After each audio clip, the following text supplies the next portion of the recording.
आपको आज बताने वाले हैं हम कुछ जो रोज बोली जाने वाली शब्द हैं, जो रोज बोले जाते हैं, आप रोज बोलते हैं, तो उनकी मैं हिंदी की इंग्लिश बता रहा हूँ, कैसे आपको हिंदी की इंग्लिश बनाना है और कैसे याद करना है।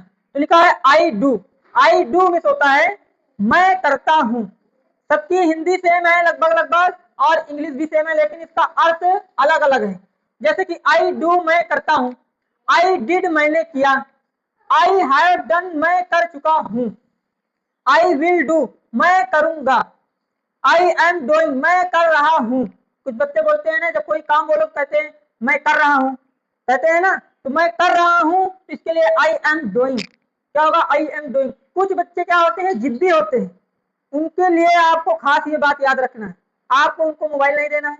आप क्या करते हैं, वो रोने लगे तो आप उसको मोबाइल दिया, तुरंत कार्टून चालू कर दिए और उससे चिप्स मांगा, तुरंत चिप्स दे दिए। वो धीरे धीरे उसकी आदत बिगड़ती जाती है, क्योंकि उसे प्यार दीजिए, सामान नहीं, क्योंकि उसे इंतजार करना सिखाइए, नहीं वो बिगड़ जाएगा, जिद्दी हो जाएगा। फिर आपके जब वो बड़े हो जाएगा, आप उसी प्रकार का वो जिद्दी होता जाएगा, आपको भी बात नहीं सुनेगा, वो आपकी जिद के ऊपर जिद करते उसकी जिद पूरा करते जाएंगे और वो इतना बड़ा जिद्दी हो जाएगा कि आप उसे संभाल ही नहीं पाएंगे। इसीलिए बता रहा हूँ कि उसकी जरूरतों को मोबाइल से उसकी तुरंत जरूरतें ना पूरा करें। तुरंत जरूरतें पूरा करने से उसको क्या होता है, वो फिर बिगड़ जाता है। उसके बाद आ जाइए आई एम डूइंग मैं कर रहा हूँ, मैं कर रहा हूँ शब्द आ गया इसीलिए बता दिया। फिर आई वाज डूइंग मैं कर रहा था। फिर उसके बाद आई डू नॉट डू मैं नहीं करता हूँ। आई शुड डू मुझे करना चाहिए। कुछ चीजें होती है ना, जैसे कोई बताया फिर सलाह दिया, कहते हैं फिर क्या कहते हो, हाँ ये करना चाहिए, तो मुझे क्या है, मुझे करना चाहिए, तो हम बोल सकते हैं आई शुड डू।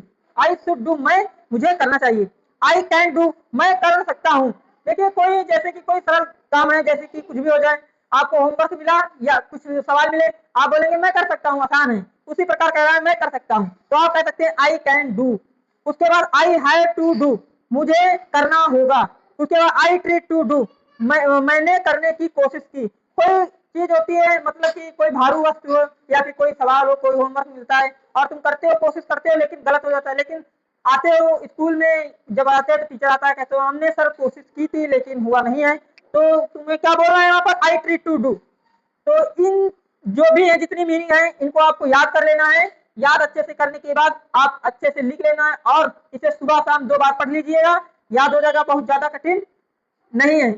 हर गरीब का बच्चा यही सोचता है कि हमें मुफ्त में पढ़ने को मिले, उसे पढ़ने का मौका मिलता है, लेकिन उसके घर के गार्जियन कुछ भी होते हैं, वो नहीं, उनको स्कूल नहीं भेजते हैं, कोचिंग नहीं भेजते हैं, तो उनको जो भी है छोटे से उन्हें भेजिए, स्कूल भेजिए, कोचिंग है गाँव में तो कोचिंग भेजिए, उससे आप छोटे से जब वो पढ़ेगा तो उसको बड़े में मन लगेगा। आपको बच्चे को मारना पीटना ज्यादा नहीं है, उसे बस आप क्या है, उसे प्यार दीजिए, वो बच्चा आपको बात मानेगा। जब आपकी बात मानेगा तो मान लीजिए आपका बच्चा अच्छी राह पर चला। अगर वो जिद करने लगा, कोई भी चीज मांगने लगा, तो अगर आप उसकी जरूरतें जिद पर पूरा करेंगे तो आपको मान लीजिए वो बच्चा बिगड़ चुका है पूरी तरह से, वो पूरा नहीं होगा। अगर आपका पड़ोसी अगर शिकायत बता रहा है, उसे लड़िए मत, उसकी शिकायत सुनिए और बच्चे को जरूर डांटिए।